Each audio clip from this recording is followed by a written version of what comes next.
Somewhere deep in the mountains of West Virginia, on a morning so cold that your breath would freeze before it left your lips, a man wakes up in the dark. It is 1965.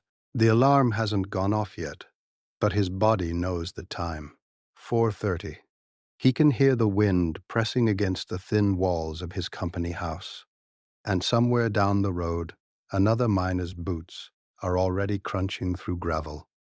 In less than an hour, this man will step into a metal cage, descend hundreds of feet into the earth, and crawl through a tunnel no wider than a kitchen table. He will spend the next 8 to 10 hours surrounded by a kind of darkness that most of us will never experience. Not nighttime darkness, not a room with the lights off. A darkness so total and so heavy that it presses against your eyes. The only light comes from the lamp strapped to his helmet, and even that only reaches a few feet ahead. Behind him, nothing. Above him, millions of tons of mountain. And in the air around him, invisible, the fine black dust that will one day steal his ability to breathe. This man is not unusual.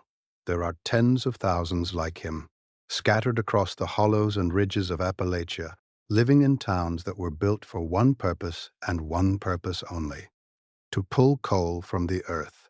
These towns had names you've probably never heard: Wyden, Thurmond, Caymore, Gary, Jenkins Jones. Some of them no longer exist at all. But in the 1960s and 1970s, they were the beating heart of an American story that most history books simply skip over. A story of extraordinary human endurance, of fortunes made and lives destroyed, of communities that held together through unimaginable tragedy, and of a fight for basic dignity that involved union corruption, assassinations, a catastrophic flood, and a disease the government didn't even want to name. Tonight, we're going to walk through that story together. And I think by the end, you'll understand why the people of these mountains deserve to be remembered, not as stereotypes or footnotes, but as some of the most remarkable Americans who ever lived. To understand what life was like in Appalachia's coal towns during the 1960s and 1970s, you first have to understand how those towns came to exist in the first place. And that story begins not with the miners themselves, but with the men who came to take what was under their feet. The Appalachian Mountains stretch over 1,000 miles along the eastern edge of the United States, from Alabama all the way up to Maine. For centuries, the people who lived in the central part of this range, particularly in what is now West Virginia, eastern Kentucky, southwestern Virginia, and parts of Tennessee, were among the most self-sufficient communities in America. They were descendants of Scots-Irish immigrants, English settlers, and others who had pushed deep into the wilderness, looking for land and freedom. They built cabins in remote hollows, farmed small plots on steep hillsides, hunted, fished, and traded. They had their own music, their own dialect, their own way of doing things. And beneath their land, buried in ancient seams of compressed vegetation hundreds of millions of years old, lay some of the richest deposits of bituminous coal on the planet. For most of the 1800s, the people living above that coal barely thought about it. A blacksmith might dig a little out for his forge. A family might burn some to heat their cabin in winter. But coal was not yet the engine of American industry, and the mountains were too remote for anyone to come looking for it in large quantities. That changed after the Civil War. The United States was industrializing at a furious pace. Factories needed fuel, railroads needed fuel, steel mills needed enormous volumes of high-quality coal to feed their furnaces. And suddenly, the mountains of Appalachia were no longer a forgotten backwater. They were sitting on a gold mine. What happened next was one of the largest and most consequential land grabs in American history. Starting in the 1870s and accelerating through the turn of the century, speculators, investors, and agents from northern cities descended on the Appalachian Mountains. They came with briefcases and contracts, targeting families who often couldn't read, who had poorly documented land deeds, and who had no concept of what their mineral rights might one day be worth. The deals they struck were breathtaking in their unfairness. One man sold his mineral rights in exchange for 12 rifles and 13 hogs, one for each of his children, plus a hog for himself. That land would go on to produce billions of dollars worth of coal over the next century. By 1920, somewhere between 70 and 90% of the mineral rights in central Appalachia were owned by corporate interests. Those same corporations also controlled more than half of all the privately held land in the region. With mineral rights in hand, the railroad companies pushed deep into the mountains, building lines along narrow creek beds and through winding hollows that had never seen anything wider than a horse trail. Timber companies followed, clear-cutting the old-growth hardwood forests that Appalachian families had relied on for generations. And then the coal companies came. They needed workers, and they needed them fast. So they did something that would define life in these mountains for the next 100 years. They built towns. Not towns in the way you might think of them. These were company towns, and everything in them belonged to the coal operator. The houses belonged to the company. The store belonged to the company. The school, the church, the doctor's office, even the cemetery. You were born on company property, you shopped at the company store, and when you died, you were buried in company ground. The companies recruited workers from everywhere they could find them.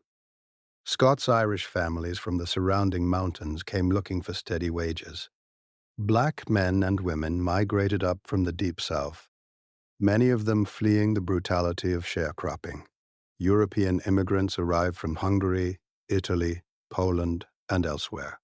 All of them ended up in the same narrow hollows, living side by side in small clapboard houses that lined the creek banks and railroad tracks. The company house was simple, typically a few rooms, often with a single electric light on the porch. Coal was provided for cooking and heating. A small plot of land on the hillside behind the house could be used for a vegetable garden, and the company store was where you bought everything else. But here was the catch. The coal companies didn't pay in regular American dollars.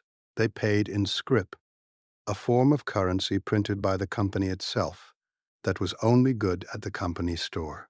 Prices at the store were higher than anywhere else, sometimes significantly higher. And if you needed something before payday, the company would extend you credit, which was then deducted from your next paycheck. For many families, this created a cycle of debt that was almost impossible to escape. You owed the company money before you had even started working. Your train fare to the mountains was charged to your account. Your first month's rent was charged. Your work equipment was charged. By the time you swung your first pick, you were already in the hole. Imagine arriving in one of these towns for the first time, somewhere around 1910 or 1920. You've been on a train for hours, winding deeper and deeper into mountains that seem to close in around you.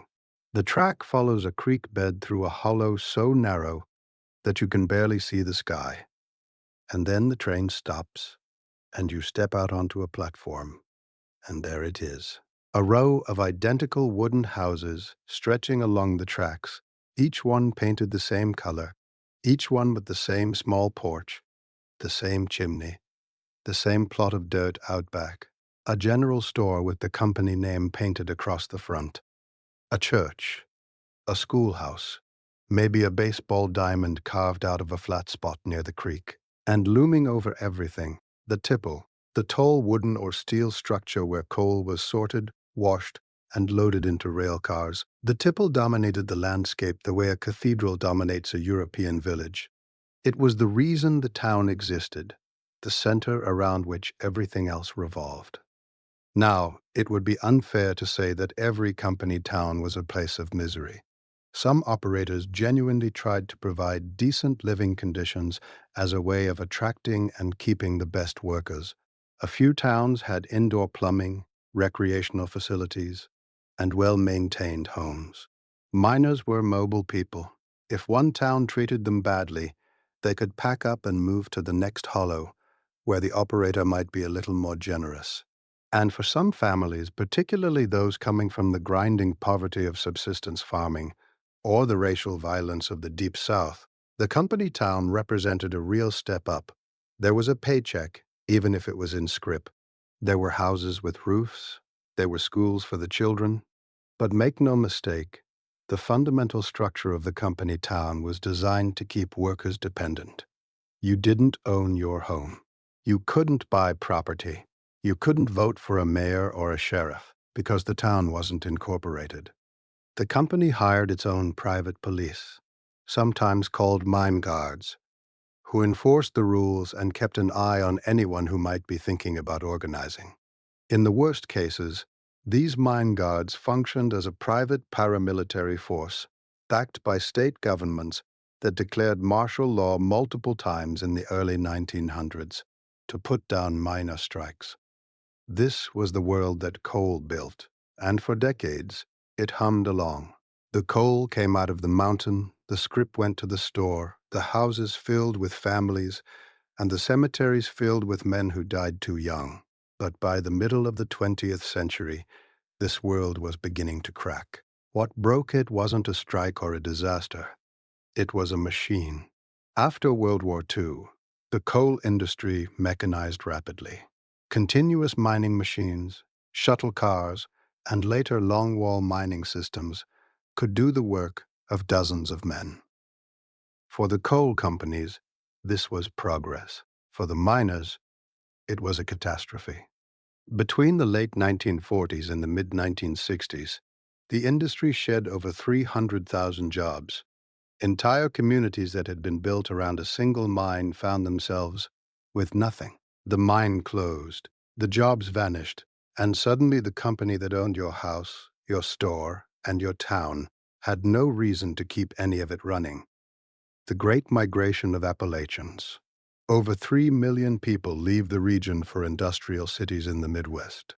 They packed what they could into cars and trucks and headed north and west along what some called the Hillbilly Highway, the network of roads that led to industrial cities like Detroit, Cincinnati, Cleveland, Chicago, and Dayton.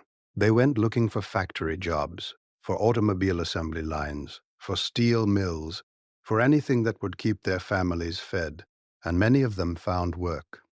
But the adjustment was brutal. These were people from small mountain communities where everyone knew everyone, where the rhythms of life were tied to the seasons and the shifts at the mine. Suddenly they were in crowded cities, surrounded by strangers, working in factories that were just a different kind of noisy, dangerous workplace. The neighborhoods they settled in were often clustered together, and they came to be known by names that reflected their origins. Little Kentucky in parts of Cincinnati, Little West Virginia in sections of Cleveland and Detroit. The migrants recreated what they could of the world they had left behind. They cooked the same food, sang the same hymns, told the same stories. On weekends, parking lots and backyards became impromptu gathering places where fiddles and banjos came out and the sounds of home filled the city air. An organization called OTUX, short for Ohioans from Kentucky, was founded in Hamilton, Ohio in 1959 as an annual homecoming picnic for Kentucky migrants. It grew into a celebration of Appalachian heritage that lasted for decades, a testament to how deeply the mountain people held onto their identity, even hundreds of miles from the hollows they called home. But the pull of home never fully released its grip. Many Appalachian migrants made the long drive back to the mountains every chance they got, for holidays, for family reunions, for funerals. Some eventually returned for good, unable to make peace with city life. Others stayed but carried the mountains in their hearts, raising children who spoke with two accents and lived in two worlds. They faced discrimination and mockery. The word hillbilly followed them everywhere. Landlords didn't want to rent to them. Co-workers made fun of their accents. Children were bullied in schools for talking differently. Back in the mountains, the picture was even bleaker. The coal companies, looking to cut their tax burdens, razed thousands of the company houses they no longer needed. In many cases, they refused to sell the homes to the people still living in them. A mine safety inspector living in a company house in Logan County, West Virginia, in the late 1970s, described his situation to a government researcher. He said he could offer $100,000 for his house, even if he had it in $100 bills, and the company would laugh in his face. The house, by the way, had a gaping hole in the roof. For many Appalachian families, this was the reality. They couldn't leave because they had nowhere to go and no money to get there. They couldn't buy the homes they lived in because the company wouldn't sell. They were trapped, dependent on the will of a landlord that had no interest in their well-being, in a town that was slowly dying around them. The hollows and creek beds that had once bustled with the noise of 100 miners heading to the morning shift grew quiet, schools closed, stores shuttered, young people who might have stayed left for the cities. What remained were the old, the sick, and the stubborn. The people who loved these mountains too much to leave, even when every logical reason said they should. And then, in 1960, something unexpected happened. The outside world noticed. It started with a young senator from Massachusetts named John F. Kennedy. In the spring of 1960, Kennedy was running for the Democratic presidential nomination, and the West Virginia primary was crucial to his campaign. He needed to prove that a Catholic could win in a heavily Protestant state, so he traveled to the coalfields. And what he saw there shook him. Kennedy drove through communities where 1 in 3 residents lived in poverty. He saw children without shoes, families living in shacks without plumbing, men with hollow eyes and coal-blackened coughs who had been out of work for years. The wealth beneath the ground had been extracted and shipped away, and what was left behind was a kind of poverty that most Americans simply didn't know existed within their own borders. Kennedy won the West Virginia primary, and the experience stuck with him. When he became president, he made Appalachian poverty a priority, establishing the Appalachian Regional Commission in 1963. But it was his successor, Lyndon Johnson, who turned Appalachia into the symbol of a national cause. In 1964, Johnson launched what he called the War on Poverty, and to build public support, he embarked on a publicity tour that led the national media directly into the heart of eastern Kentucky. The photographs and television footage that came out of that trip became some of the most powerful images of American poverty ever captured. Life magazine published a 12-page feature called The Valley of Poverty in January 1964, shot by photographer John Dominus. The images were unforgettable. A man and his young son, crouching between railroad tracks, tearing at frozen lumps of coal with their bare hands to drag home for heating fuel. A one-room schoolhouse where children were constantly out sick during winter. A 14-year-old girl with a face that looked decades older than her years. Network television brought similar images into living rooms across the country. And this is where something complicated happened. On one hand, the attention was desperately needed. Federal programs that followed, like Medicare, Medicaid, food stamps, and Head Start, made a genuine difference in people's lives. The Appalachian Regional Commission invested in roads, bridges, education, and job training. Water systems were built in communities that had never had safe drinking water. By almost every measurable indicator, poverty in Appalachia did decrease over the following decades. But there was another side to this attention. The cameras that came to document poverty also helped create a caricature. Television specials and magazine features tended to focus on the most extreme images of deprivation. Few of the reporters took the time to explain why these communities were poor, to trace the history of land grabs and corporate exploitation that had created the conditions they were photographing. Instead, the images fed into existing stereotypes. Americans looked at their screens and saw backward, inbred hillbillies. They saw ignorance and helplessness. They did not see the generations of resilience, the complex culture, the pride or the history of fierce resistance that defined these communities. For the people of Appalachia, this was a cruel irony. They needed help, and they knew it. But the help came wrapped in humiliation. Federal programs arrived alongside camera crews that treated their communities like a foreign country. Government workers sometimes approached them with the same condescension that missionaries brought to faraway lands. And the stereotypes that were born in those years, the lazy hillbilly, the ignorant mountaineer, the welfare queen of the hollers, those stereotypes would follow Appalachian people for generations. They would shape how the rest of the country thought about these mountains, and they would make it easier for politicians and corporations to continue extracting wealth from the region without ever truly investing in its people. But while the cameras were focused on poverty and politicians were debating budget lines in Washington, something far more immediate and far more dangerous was happening underground. Something that the families of coal miners had been living with every single day, and that the rest of America was about to learn about in the worst possible way.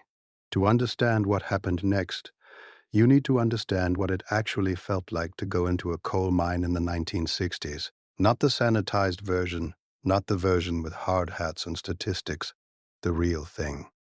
Let's say you're a miner in McDowell County, West Virginia, sometime around 1966. Your alarm goes off before dawn. You pull on your work clothes in the dark, careful not to wake the kids. Your wife is already up, making coffee and packing your lunch bucket. She doesn't say much. She never says much on work mornings. But there's a look she gives you when you head for the door, and you both know what it means. It means, come home. You walk down the gravel road toward the mine entrance, and you can see the helmet lights of other men converging from every direction. Small points of light moving through the darkness like fireflies in winter. Nobody talks much. There's a quiet that settles over miners on their way to work, a kind of focused silence, because every man walking that road knows what he's walking toward. At the mine mouth, you board the man trip, a small rail car or conveyor that takes you into the mountain. The daylight behind you shrinks to a pinpoint and then disappears entirely. The temperature changes. In winter, the mine is actually warmer than the surface, a constant 55 or 60 degrees that feels almost pleasant compared to the bitter mountain cold. In summer, it's the opposite, cooler underground, but thick with humidity that makes your clothes cling to your skin within an hour. The air thickens. It smells different underground, a heavy mineral scent mixed with machine oil and something else, something older. The smell of ancient, compressed earth being slowly broken apart. You can feel the weight of the mountain above you, not just as an idea, but as a physical sensation, a pressure that never quite leaves your chest the entire time you're underground. Depending on the seam you're working, the ceiling might be 6 feet high or it might be 3. In the low seams, you can't stand up. You crouch, you crawl, you work on your knees and elbows for hours at a stretch. Your back aches constantly. Your knees develop a permanent stiffness that never fully goes away. The noise underground is relentless. The grinding of the continuous miner chewing through coal. The rumble of shuttle cars hauling loads to the conveyor belt. The hiss and clank of roof bolts being driven into the ceiling to keep the rock from collapsing. And beneath all of it, the constant drip of water seeping through rock and the occasional sharp crack that means the roof is shifting. That sound, that crack, is what every miner listens for. It means the mountain is moving, and if it moves enough, the roof comes down. A roof fall could crush a man before he had time to react. Experienced miners developed an almost supernatural ability to read the sounds of a mine, to know by the tone of a creak or the pattern of drips whether the roof was stable or getting ready to let go. And then there was the dust. Coal dust hung in the air like a permanent fog. It coated everything, your clothes, your skin, the sandwich in your lunch bucket, the inside of your lungs. You breathed it in with every breath, hour after hour, day after day, year after year. Miners coughed constantly, a deep, wet, rattling cough that became as much a part of the mining community as the sound of the tipple or the whistle that marked shift changes. Old miners wheezed when they walked. They stopped to catch their breath climbing a single flight of stairs. They sat on their porches in retirement, oxygen tanks beside them, fighting for each breath while the company doctors insisted there was nothing wrong with them. The pay varied, but in the early and mid-1960s, a miner might earn somewhere around $15 to $25 a day, depending on the operation and the union contract. That was decent money for rural Appalachia, but it came at an extraordinary cost to the body. Mining was among the most dangerous occupations in the country. Methane gas, which seeped naturally from coal seams, could ignite with a single spark and turn a tunnel into a fireball. Water could flood a low-lying section in minutes. Equipment could malfunction, cables could snap, hauling cars could jump their tracks, and there were no shortcuts for the danger. Every man who went underground accepted the risk as part of the deal. It was the only work available, and it was the work their fathers had done, and their fathers before them. But there was something else in the mines that rarely gets mentioned in the history books, and that was the bond between the men who worked them. Miners depended on each other for their lives every single day. The man bolting the roof above your head was keeping you alive. The man checking for gas with his methane detector was keeping the whole crew from getting blown to pieces. There was a trust that developed underground that went deeper than friendship. It was the trust of shared danger, of knowing that the person beside you would not cut corners, would not leave you behind if the roof started falling, would drag you out if you got hurt. This bond extended above ground, too. Mining families looked after each other. If a man was injured and couldn't work, neighbors brought food. If a family lost their father in the mine, the community rallied around the widow and children. It was a closeness born out of necessity, and it was one of the most powerful and beautiful aspects of coal town life. Sons followed fathers into the mines with a kind of inevitability that was both a point of pride and a source of quiet dread. Some boys started doing informal work around the mine as young as 14 or 15, performing what was called dead work, the unpaid labor of clearing debris, hauling supplies, and maintaining tunnels. Officially, they weren't supposed to be there. Unofficially, everyone knew. A boy who grew up in a coal town understood mining the way a farmer's son understood planting. It was in the air he breathed, the stories he heard at the dinner table, the limp in his grandfather's walk, the empty chair where an uncle used to sit. Now every mining community lived with a particular kind of fear, not a constant screaming fear, but a low, steady hum of awareness that something could go wrong at any moment. Every wife who kissed her husband goodbye at the door knew there was a chance he wouldn't come home.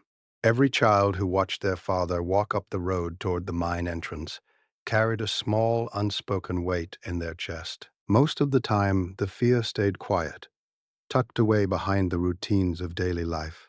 But sometimes, the thing they all feared actually happened. And when it did, it happened in ways that were almost incomprehensible. On November 20th, 1968, at approximately 5:30 in the morning, an explosion ripped through the Consolidation Coal Company's Number 9 mine near the small town of Farmington in Marion County, West Virginia. The blast was so powerful that a motel clerk reported feeling vibrations 12 miles away. Miners living in the surrounding area heard the sound and knew instantly what it meant. They dropped whatever they were doing and ran toward the mine, where they found flames shooting 150 feet into the air from the mine portals. At the time of the explosion, 99 men were underground. Over the next few agonizing hours, 21 of them managed to find their way to the surface. They emerged dazed, blackened, and shaking, some of them barely able to speak. But 78 men were still inside, and as the hours turned into days, the families gathered at the mine entrance in the November cold, waiting, praying, clinging to the hope that somehow, somewhere in those miles of tunnels, Their husbands and fathers and sons and brothers had found a pocket of air, a safe room, anything. The fires burned underground for more than a week. Rescue teams tried repeatedly to reach the trapped miners, but the conditions were impossible. The air underground was toxic with carbon monoxide, methane, and smoke. On November 29th, after 9 days of desperate effort, officials finally admitted what the families already knew in their hearts. Air samples taken from drill holes showed an atmosphere that could not sustain human life. The next day, the mine was sealed with concrete. The idea was to starve the fire of oxygen, but sealing the mine also meant sealing the men inside forever. 78 men died in the Farmington disaster. 19 of their bodies were never recovered. They are still there, deep inside that mountain, entombed in the mine where they spent their working lives. For the families, the sealing of the mine was a wound that never fully healed. There was no funeral for some of these men, no body to bury, no grave to visit. The mountain itself became their tomb, and their wives and children lived the rest of their lives within sight of it, walking past it every day, knowing that somewhere inside, in the darkness and the silence, the remains of someone they loved were resting in a place that no one would ever reach again. In September of 1969, the mine was briefly unsealed in an attempt to recover the bodies, but conditions underground remained too dangerous for full retrieval. Some remains were brought out. Most were not. The mine was sealed again, and the families were left to grieve without closure. The nation watched this unfold on television. For many Americans, it was the first time they had ever seen the reality of coal mining up close. The footage of grieving families, of flames erupting from the mountainside, of exhausted rescue workers emerging with empty stretchers, was devastating. But what came out in the investigation afterward was in many ways even worse than the explosion itself. Federal investigators eventually concluded that the ventilation in the mine had been, in their words, inadequate overall, and most probably non-existent in some areas. In 2008, 40 years after the disaster, a memo came to light that had been written by a federal mine inspector in September of 1970. The memo revealed something chilling. A safety alarm on a ventilation fan, the fan responsible for flushing explosive methane gas out of the mine, had been intentionally disabled. The alarm had been shut off because the fan kept malfunctioning, and rather than fix it, someone had simply silenced the warning system. When the fan stopped running, no one knew, because no alarm sounded. And when the methane built up in the unventilated tunnels, it was only a matter of time before a spark set it off. The Farmington disaster did accomplish one thing.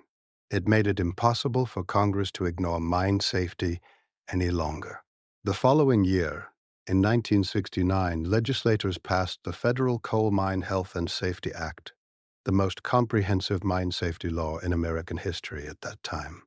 It required regular federal inspections of every coal mine in the country, mandated stricter limits on coal dust levels, established penalties for safety violations, and gave miners certain legal rights regarding safety conditions. But for the 78 families in Farmington, the law came too late. And here's the part that stayed with those families for decades. Nobody was ever criminally charged. Not the company. Not the electrician who disabled the alarm. Not a single person was held legally responsible for the deaths of those 78 men. A lawsuit filed by the families decades later was initially dismissed due to the statute of limitations. The mine was operated by Consolidation Coal Company, one of the largest coal producers in the country, and the company's resources and legal teams vastly outmatched anything the families could bring to bear. The bodies that could be recovered were buried. The bodies that couldn't were left underground. And the company moved on. But if the Farmington disaster exposed the dangers that miners faced from the companies that employed them, what happened next exposed something equally shocking: the corruption within the very organization that was supposed to protect them. The United Mine Workers of America had been one of the most powerful labor unions in the country, Under the legendary John L. Lewis, who led the Union from 1920 to 1960, the UMWA had won major concessions for miners, including higher wages, health benefits, and pension funds. But Lewis ran the Union with an iron fist. He tolerated no dissent, crushed internal opposition, and treated the organization as his personal domain. When he finally stepped down in 1960, he handpicked his successor rather than allowing a democratic election. The man he chose was W.A. Tony Boyle, a loyalist who had been at Lewis's side for years. Boyle continued the tradition of autocratic control, but without Lewis's strategic brilliance. Under Boyle, the UMWA became increasingly disconnected from the men it was supposed to represent. Safety conditions in the mines deteriorated. The Union's safety division was, astonishingly, a one-man operation. Boyle spent Union funds lavishly on himself and his allies, holding the 1964 convention in Bal Harbour, Florida, at a cost that was $900,000 more than the previous convention. He packed the Union with family members and loyalists, created bogus locals, filled with retirees to pad his voting base, and placed entire districts under trusteeship to prevent members from electing their own leaders. After the Farmington explosion, when 78 men lay dead or entombed in the mountain, Boyle's response stunned the mining community. Instead of condemning the company's safety failures, he publicly praised Consolidation Coal's safety record. A West Virginia congressman named Ken Hetchler publicly attacked the union for its indifference. And a young consumer advocate named Ralph Nader traveled to West Virginia to speak to thousands of miners at the newly formed Black Lung Association. Nader looked out at the crowd and said what many were thinking: the union needed new leadership.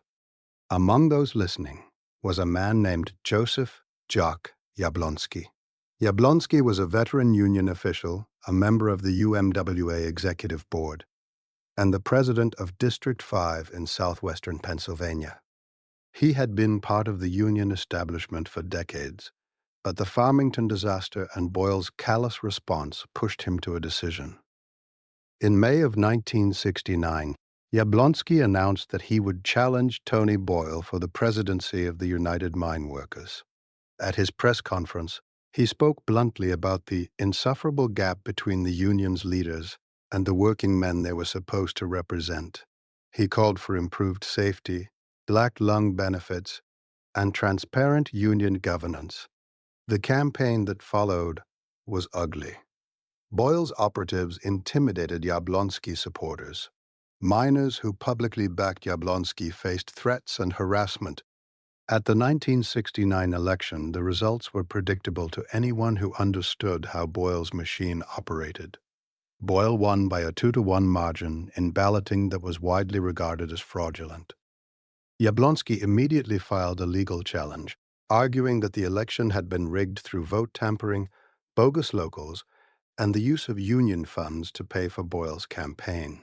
But Yablonsky would never see the results of that challenge. On New Year's Eve 1969, at the Yablonsky family's stone farmhouse near Clarksville, Pennsylvania, 3 men crept through the dark. They had been watching the house for days. Paul Gilly, Claude Veely, and Aubryn Martin were small-time criminals from Cleveland, hired through a chain of intermediaries that would eventually lead back to the highest levels of the Union. They entered the house in the early hours of the morning. Around 1 a.m., the only sound was Jock Yablonsky's heavy snoring. They found his 25-year-old daughter Charlotte first and shot her twice in the head. Then they moved to the bedroom where Jock and his wife Margaret were sleeping and killed them both. The bodies were not discovered for several days. When Jock's son Chip tried to call his father on New Year's Day, there was no answer. It wasn't until January 5th that the family was found. The news sent a shock-wave through the coalfields and across the nation. A union reformer and his entire family murdered in their beds. The killers, as it turned out, were not particularly careful.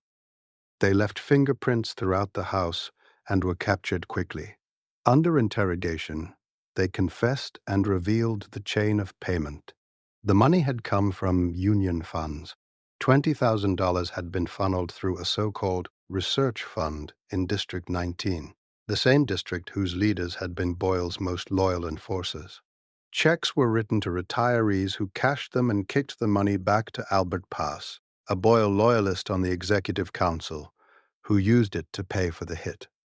In the aftermath of the murders, 20,000 miners in West Virginia walked off the job in a tribute to Yablonsky and a protest against Boyle. The Miners for Democracy movement, which had been forming around Yablonsky's campaign, surged with new energy and fury. A federal investigation into the 1969 election uncovered systematic fraud, and a judge ordered the results thrown out. New elections were held in 1972 under the supervision of the U.S. Department of Labor. This time, the challenger was Arnold Miller, a West Virginia miner who had been diagnosed with black lung disease and had become a leading advocate for disabled miners. Miller won, and Boyle was removed from power. The story didn't end there.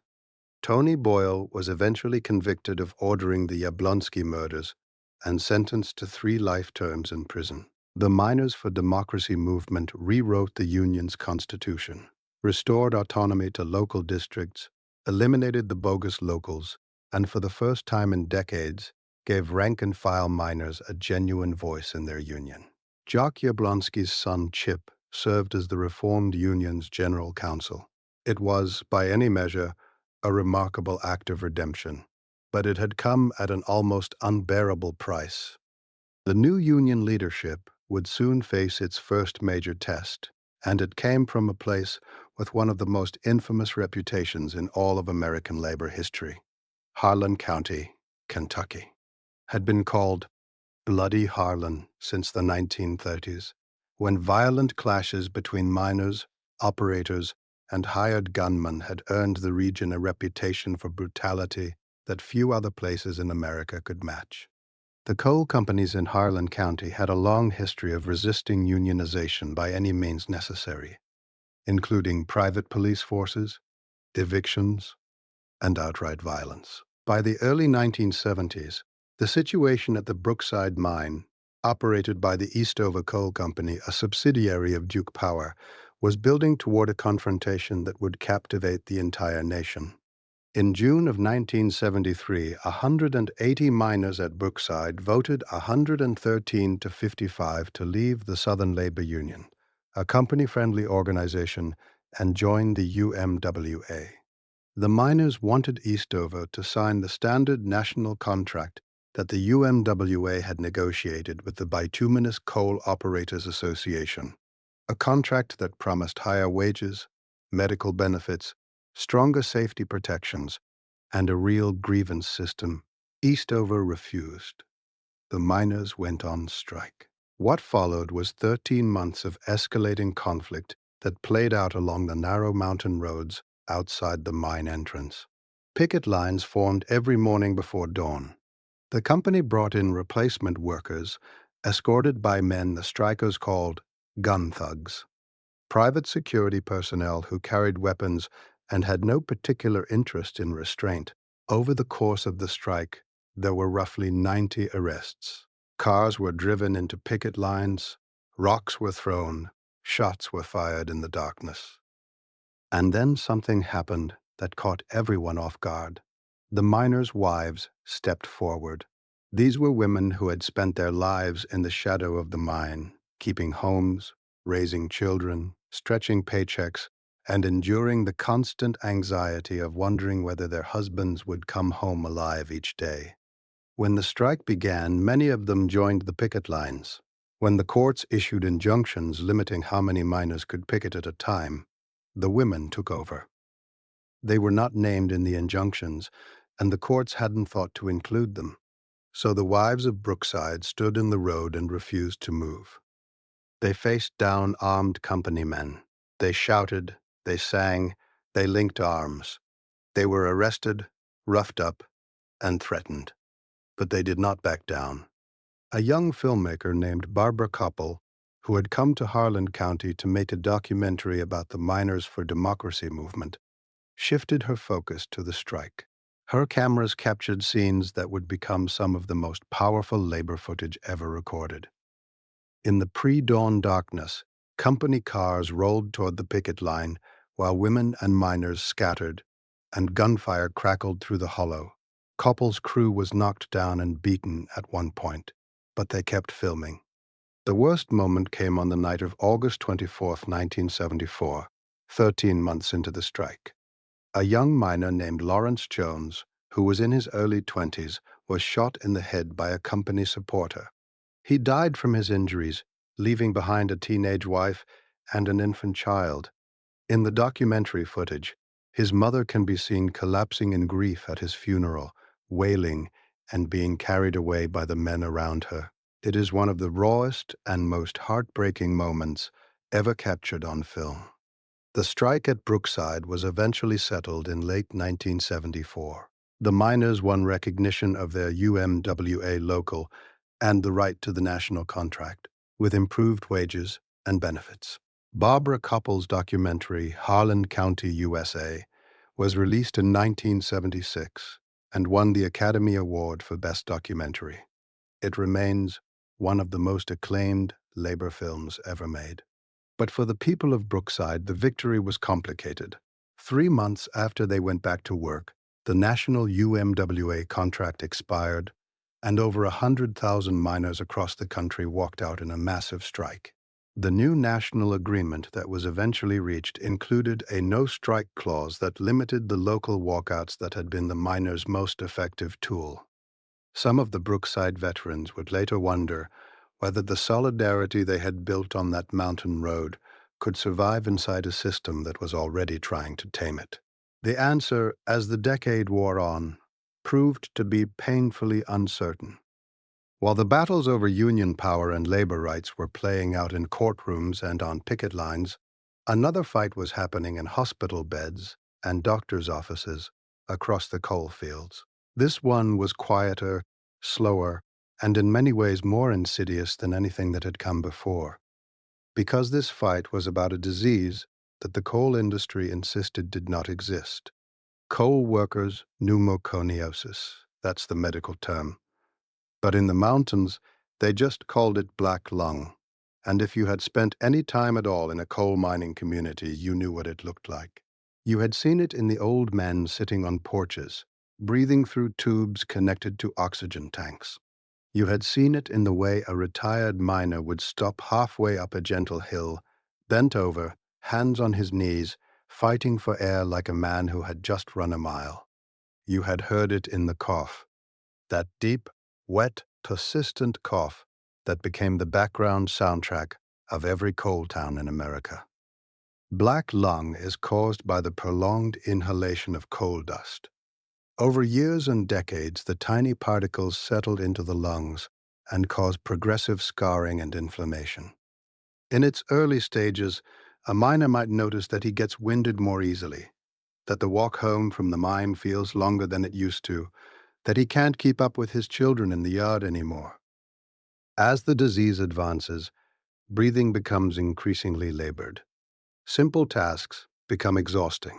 Climbing a flight of stairs requires stopping halfway to catch your breath. Conversations are interrupted by coughing fits that leave you doubled over, gasping. Sleep becomes difficult because lying flat makes breathing harder, and many miners with advanced disease spent their nights propped up in chairs, dozing fitfully, never fully resting. In its most severe form, called progressive massive fibrosis, the lungs essentially harden. They lose their ability to expand and contract. The miner suffocates, slowly, over months and years, his lungs turning from soft, elastic tissue into something that resembles hardened rock when examined at autopsy. It is a terrible way to die, and thousands of Appalachian miners died exactly this way, watched by wives and children who could do nothing but be present as the breathing grew shallower and the silences between breaths grew longer. For decades, the coal industry denied that this disease was caused by coal dust.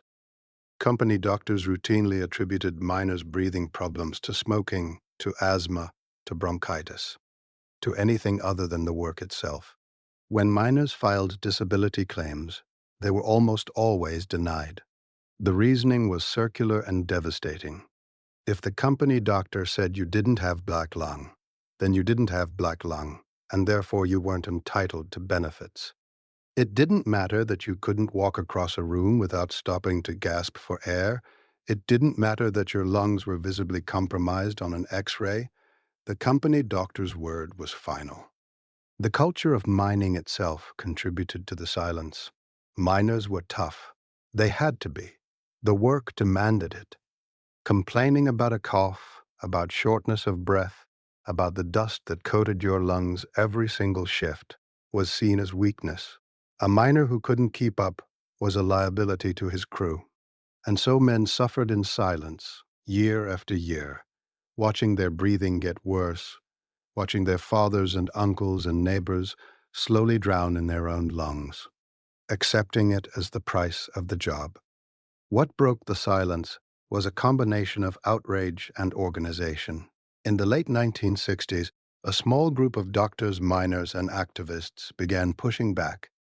Country physicians who treated mining families firsthand, men like Dr. Donald Rasmussen in Beckley, West Virginia, began conducting independent medical studies that proved conclusively that coal dust caused lung disease.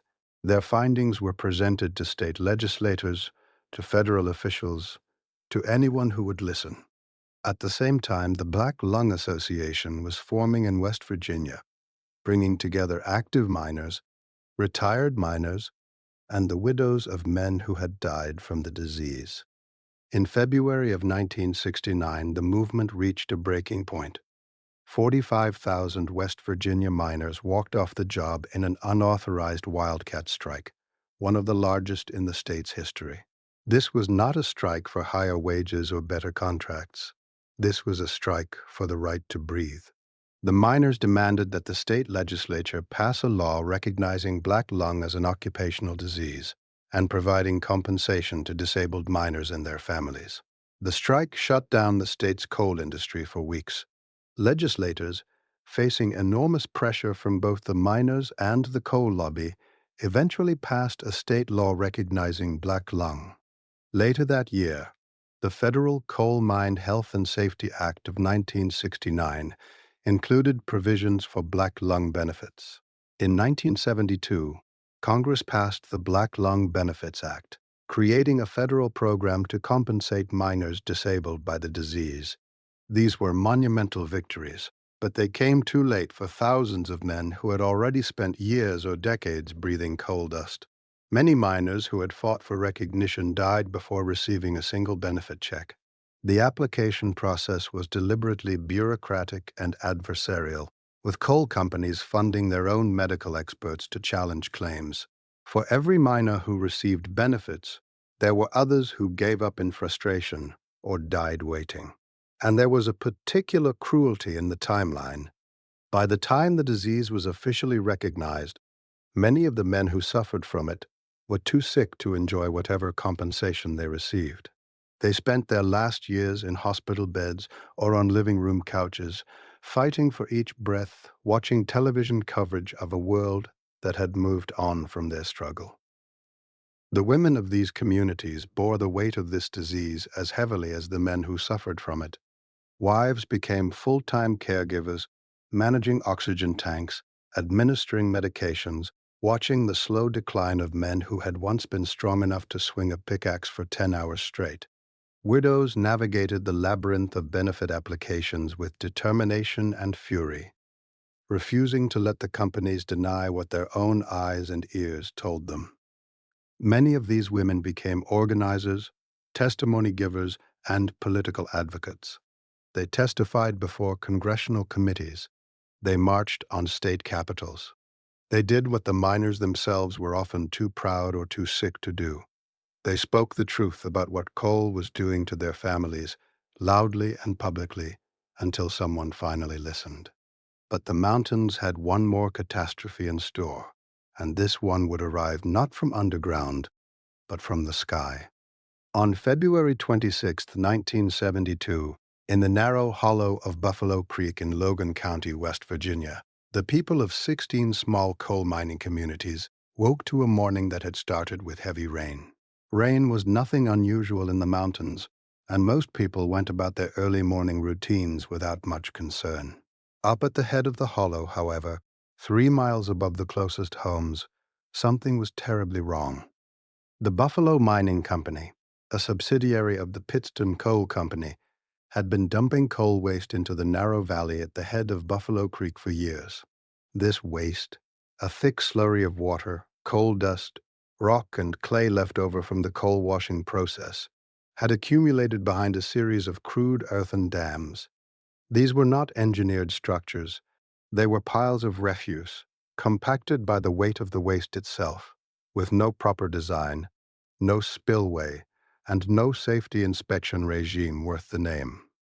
By the winter of 1972, the uppermost dam held back an estimated 130 million gallons of black water. The heavy rains that fell through the night of February 25th raised the water level in the impoundment to critical levels.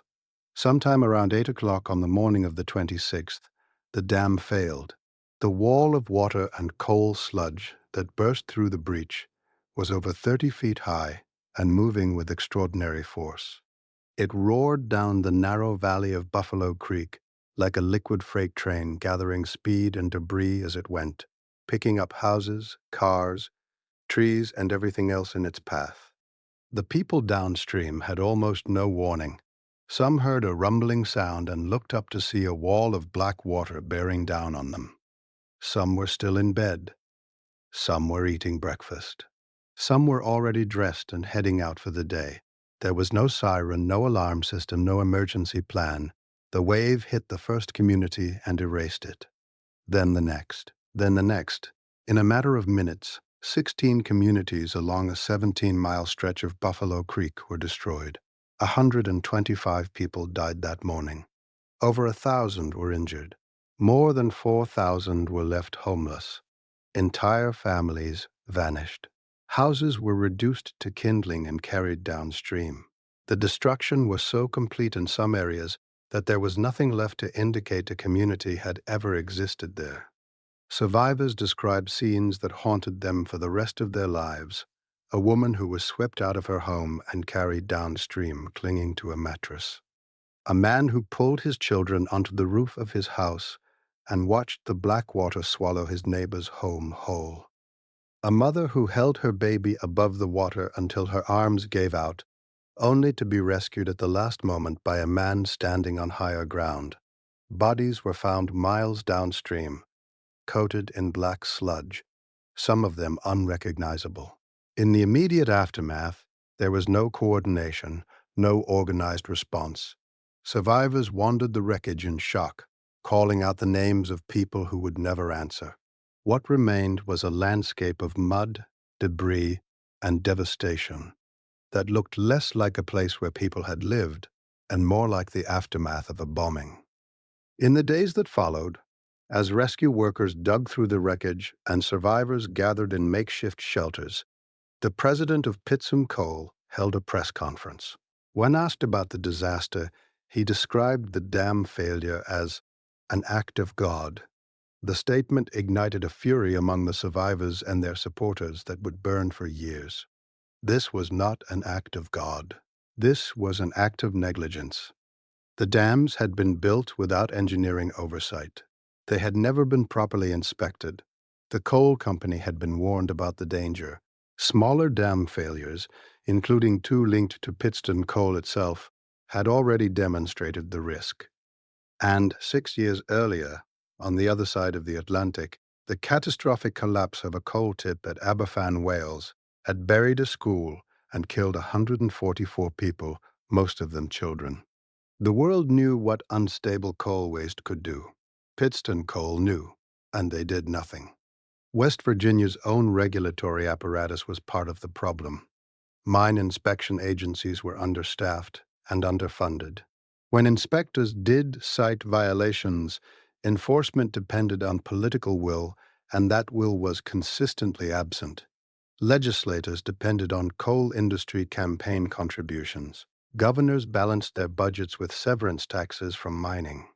Local officials feared the economic consequences of challenging the companies that employed their constituents. The result was a regulatory environment that existed on paper but barely functioned in practice. The lawsuits that followed the Buffalo Creek disaster revealed just how stacked the legal system was against ordinary people in coal country. A class action suit was filed by 645 survivors against Pittston Coal. In 1974, the case was settled for $13.5 million. That sounds like a large number until you divide it among the plaintiffs. It came out to roughly $13,000 per person. For families who had lost everything, their homes, their possessions, their loved ones, $13,000 was an insult. The state of West Virginia filed its own suit, seeking $100 million from the coal company. In 1977, the governor, with just 3 days left in office, accepted a settlement of $1 million. A sociologist from Yale named Kai Erickson traveled to Buffalo Creek to study the aftermath of the disaster.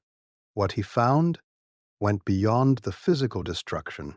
He documented a phenomenon that he described as the destruction of community itself.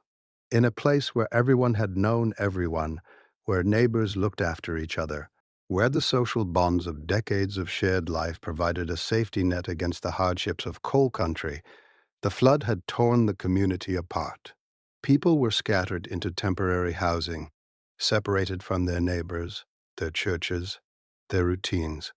The trauma was not just individual, it was collective. The survivors had lost not only their homes and their families, but the very social fabric that had held their lives together. And yet, through all of this loss, through the mine explosions and the Union murders and the floods and the disease, there was something in these mountains that refused to die, something that could not be mined, could not be bought, could not be washed away. And if you listened carefully on a warm evening in the hollows of central Appalachia, you could hear it. It came from front porches and church halls and barn lofts and the back rooms of country stores. It came in the form of fiddle tunes and banjo picking, and voices raised in harmonies that had been passed down through generations.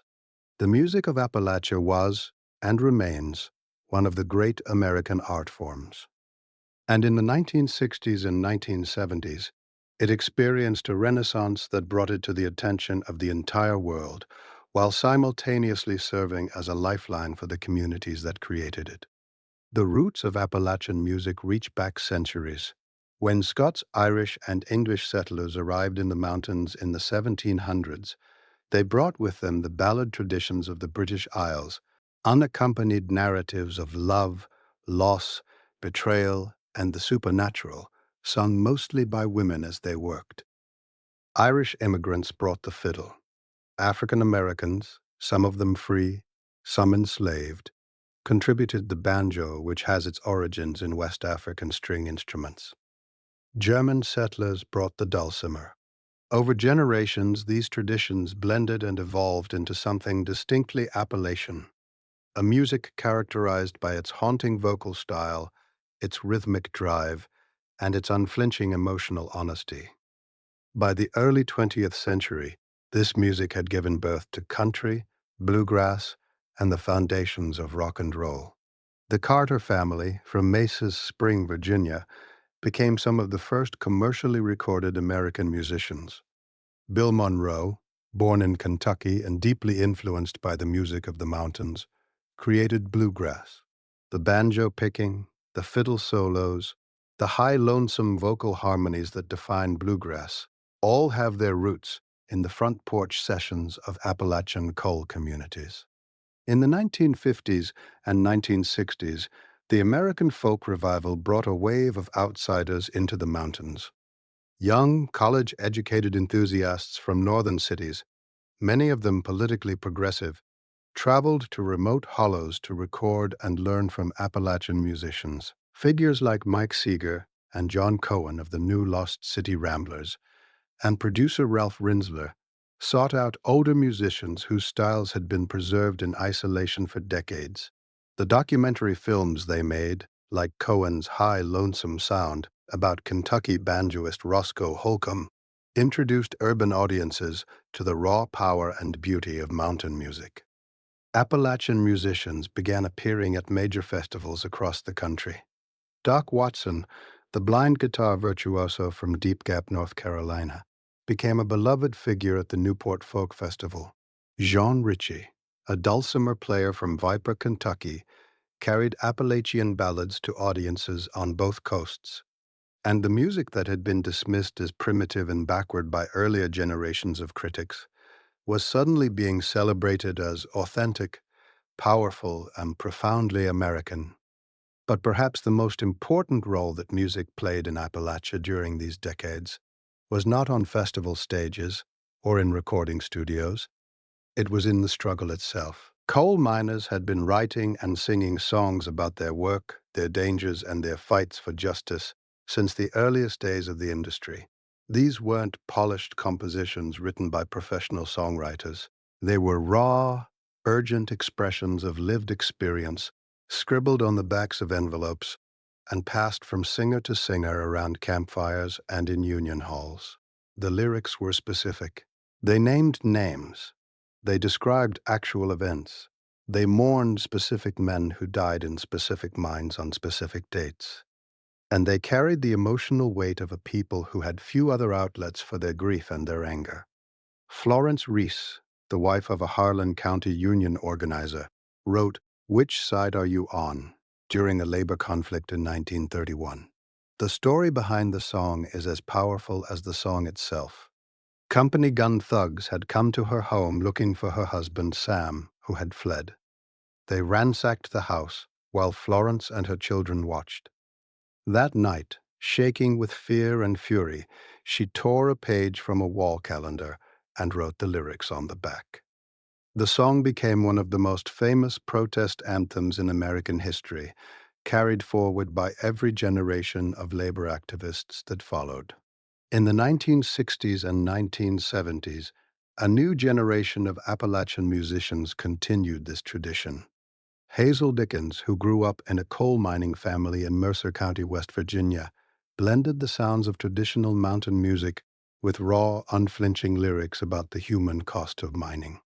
Her voice, sharp and clear and aching with experience, cut through the sentimentality that sometimes attached to folk music and delivered the truth of what it meant to live and die in coal country.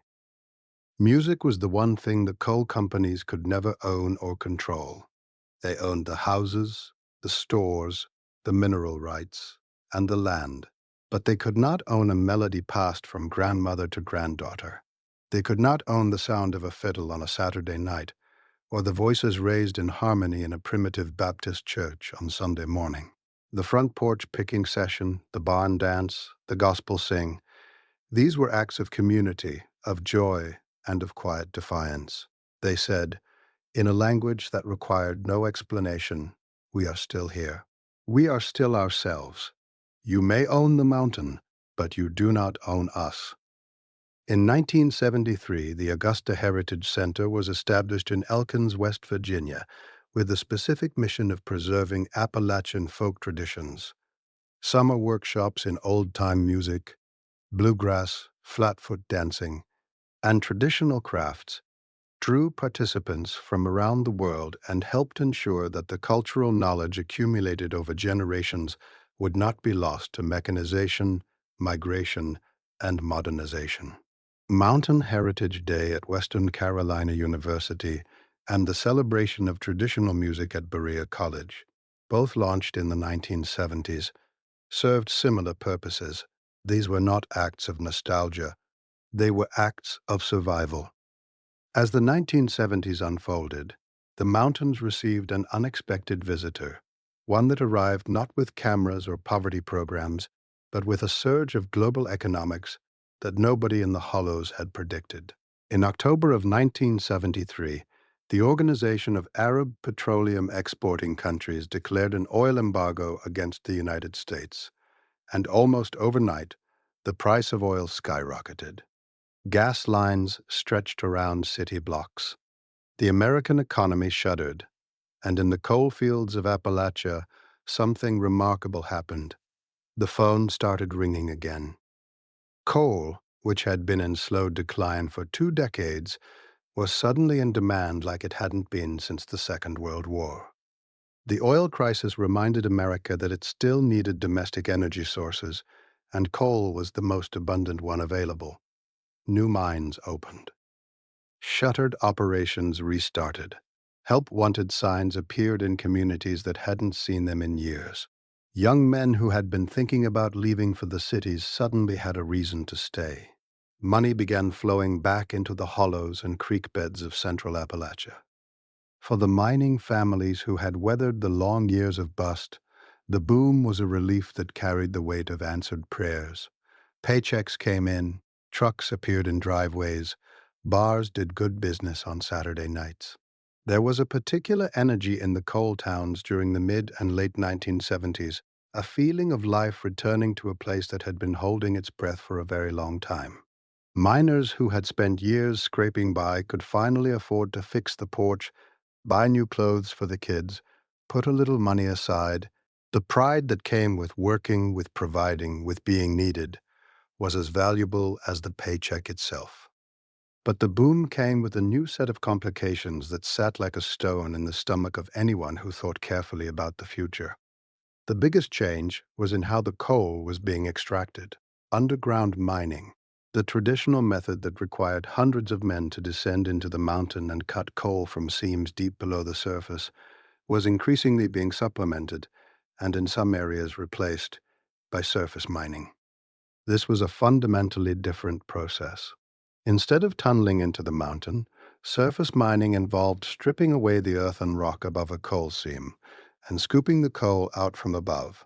It was cheaper and faster, and it employed far fewer workers. In its most extreme form, known as mountaintop removal, the entire upper portion of a mountain was blasted away with explosives. The rock and soil that had been the mountain, material referred to as overburden or spoil, was pushed into the valleys and streams below. What was left behind was a flattened, barren landscape that bore no resemblance to the forested ridgelines that had defined Appalachian geography for millions of years. This practice had begun on a small scale in the 1970s, but it would grow dramatically in the decades that followed, and it would become one of the most bitterly contested environmental issues in the region's history. For the people living in the shadow of these operations, the impact was immediate and personal. Blasting shook homes and cracked foundations. Dust from the operations settled on gardens and porches. Streams ran black with sediment. Wells went dry or became contaminated. The mountains that families had looked up at their entire lives, the same ridgelines their grandparents had known, were literally disappearing. And here was the agonizing tension at the heart of it all. The same industry that was putting food on the table was destroying the land that made Appalachia home. Families were divided. A miner might depend on the coal company for his livelihood, while his neighbor fought to prevent that same company from blasting the ridge above their homes. Brothers argued at family dinners. Communities that had been unified by decades of shared struggle found themselves split by a question that had no easy answer. What mattered more, the jobs or the land, the paycheck or the mountain? The environmental awakening in Appalachia during the 1970s was driven largely by the people who lived closest to the destruction. These were not outsiders or big city environmentalists. They were farmers, miners' wives, school teachers, and retirees who watched the hollows fill with displaced rock and the streams turn to mud. They organized, they testified at hearings, and they filed lawsuits. Some of them were the same women who had organized for labor rights and black lung benefits earlier in the decade. The skills they had developed on picket lines and in legislative offices served them again as they took on a new fight. In the late 1970s boomtowns, the good times masked a deeper unease. The paychecks were real, but so was the knowledge, inherited from fathers and grandfathers, that coal booms never lasted. Every miner in Appalachia had grown up hearing stories of the last bust, and the one before that, and the one before that. The rhythm of the coal industry was as old as the mountains themselves. A surge of demand, a rush of prosperity, and then a collapse that left communities stranded. The men who cashed their paychecks in the late 70s knew, even as they spent them, that the good times were borrowed. The question was never whether the boom would end. It was when. And this knowledge, this generational awareness that the ground beneath your feet could shift at any moment, shaped the character of Appalachian communities in ways that outsiders rarely understood. It made people cautious with money even in good times. A miner's wife who suddenly had more than enough for groceries still clipped coupons and put aside what she could because she remembered the last time the mine closed and there was nothing. It made people loyal to their communities in ways that defied economic logic. A rational person might look at the unemployment numbers, the health statistics, the declining population, and conclude that the sensible thing to do was leave. But for many Appalachians, leaving was not a simple calculation of costs and benefits. The mountains were not just a place to live, they were identity itself. The hollow where your grandmother was born, the creek where you learned to fish, the cemetery where 4 generations of your family lay buried, those things had a weight that no job offer in Cincinnati or Detroit could counterbalance.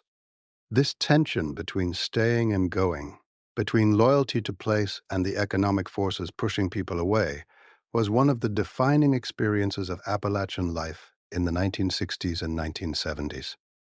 Every family negotiated it in their own way. Some sent their children to college with explicit instructions to come back and build something in the mountains. Others sent them away with the quiet understanding that they probably wouldn't return, and that this was, however painful, probably for the best. The conversations were rarely spoken aloud. They lived in the pauses between sentences, in the long looks exchanged across dinner tables, in the way a father's hand lingered on his son's shoulder at the bus station.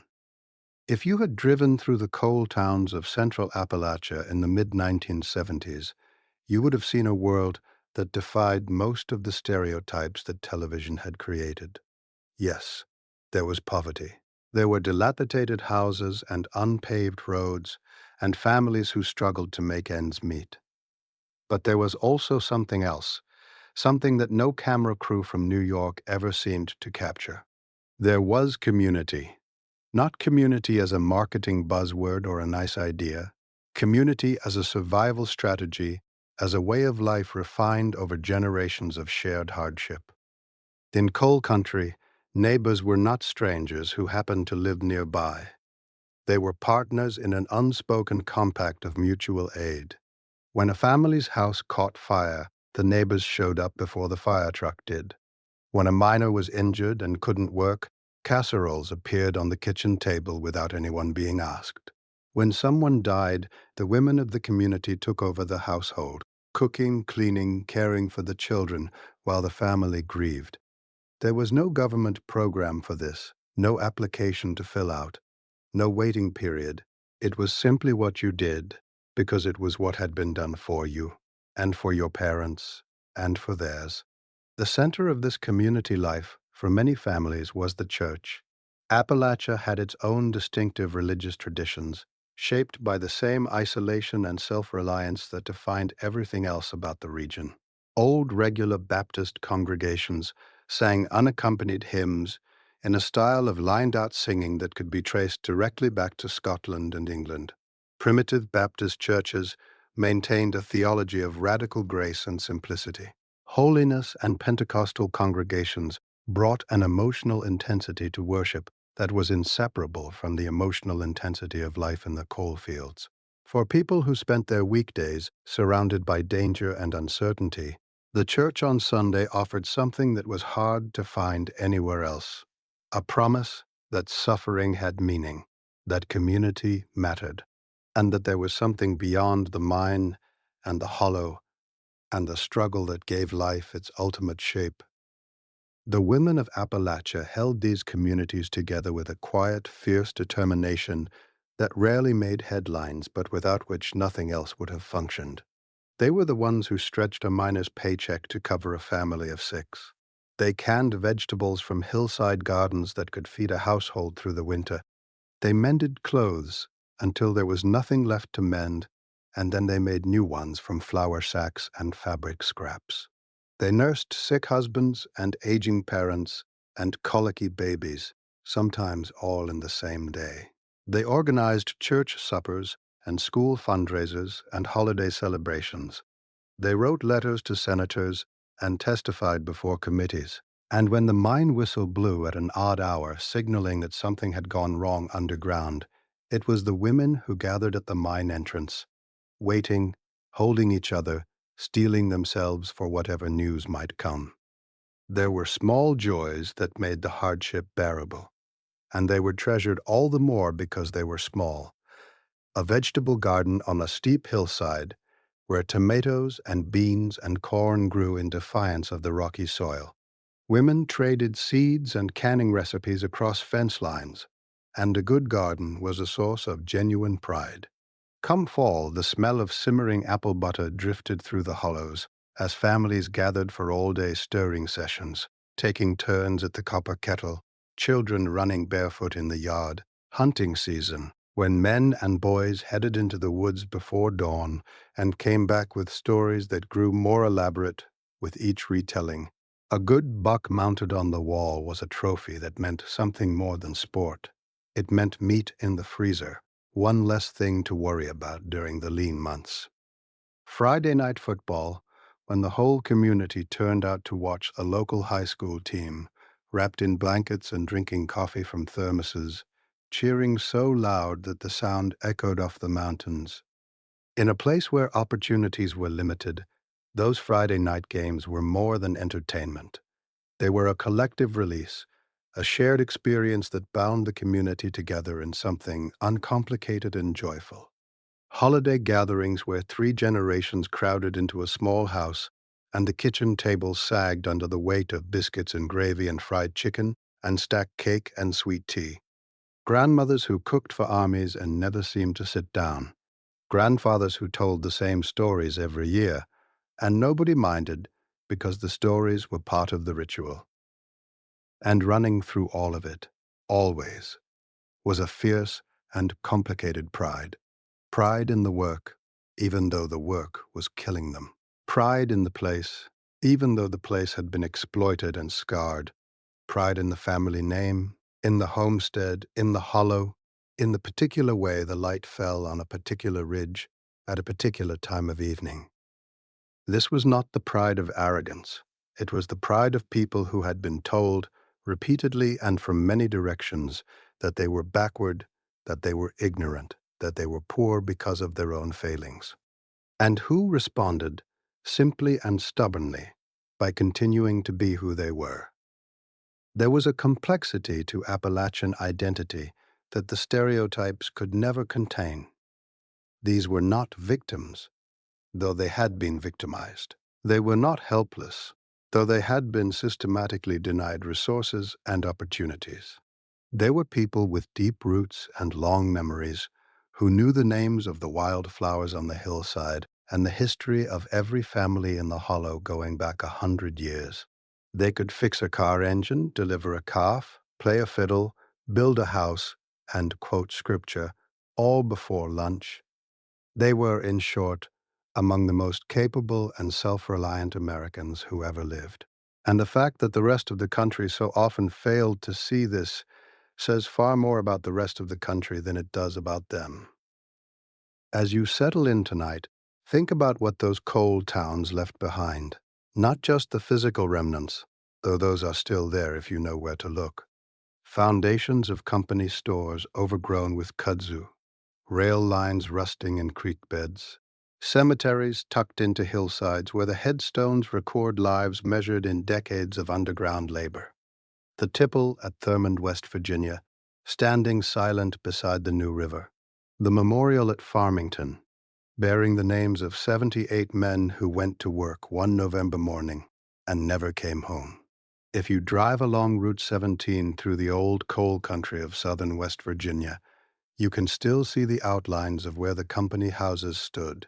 The foundations are there, half buried in earth and leaves, arranged in neat rows along creek beds that run clear now that the mines have closed. Here and there, a set of concrete steps leads up to nothing, the house long gone, the steps still standing like a monument to the family that once climbed them every day. In the older cemeteries, the headstones tell their own story. Men who died at 28, at 34, at 41. Dates clustered around disasters. Family plots where a father and two sons share the same year of death. These quiet places hold a history that no textbook can fully convey. What those towns left behind is something larger than ruins.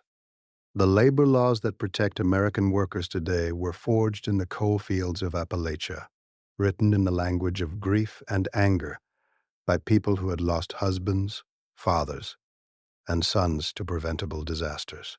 The mine safety standards that require ventilation, dust suppression, roof support, and regular inspections exist because of what happened at Farmington, at Buffalo Creek, and in 1,000 smaller incidents that never made the national news.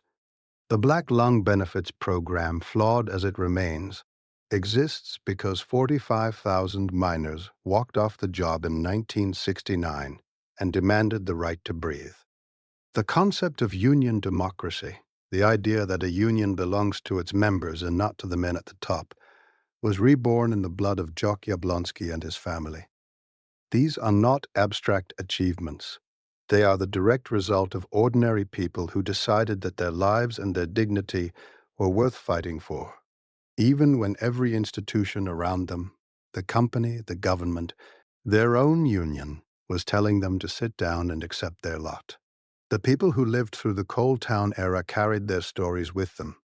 Some of them are still alive, sitting on porches in the hollows of West Virginia and eastern Kentucky, watching the ridgelines that they've known all their lives. They can tell you what the mine smelled like on a humid August day.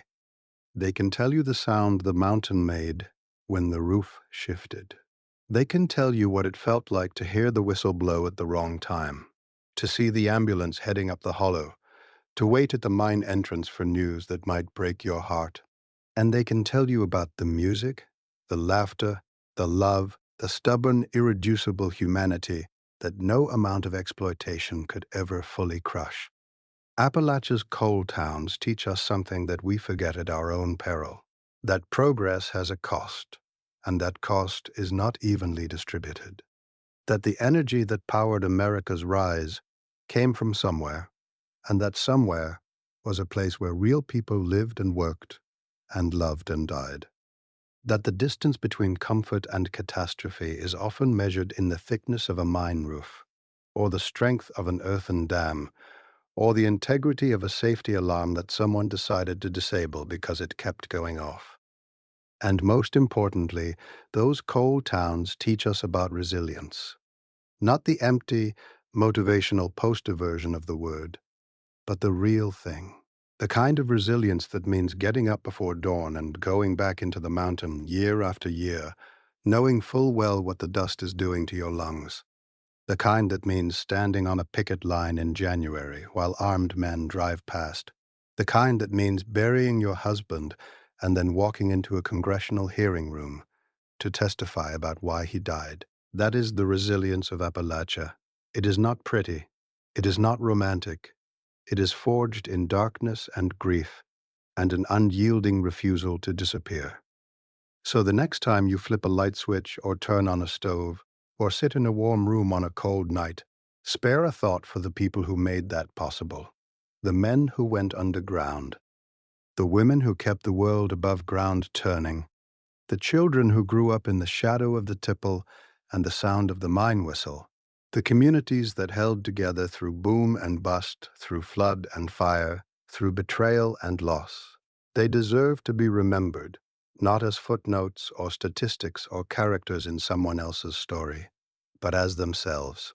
Proud, complicated, enduring people, from a place that gave everything it had and asked only to be treated fairly in return. Thank you for spending this evening with me, friends. I truly hope you found this journey through Appalachia's coal country as moving as I found it to tell. If you enjoyed tonight's story, please take a moment to hit that like button and subscribe to the channel.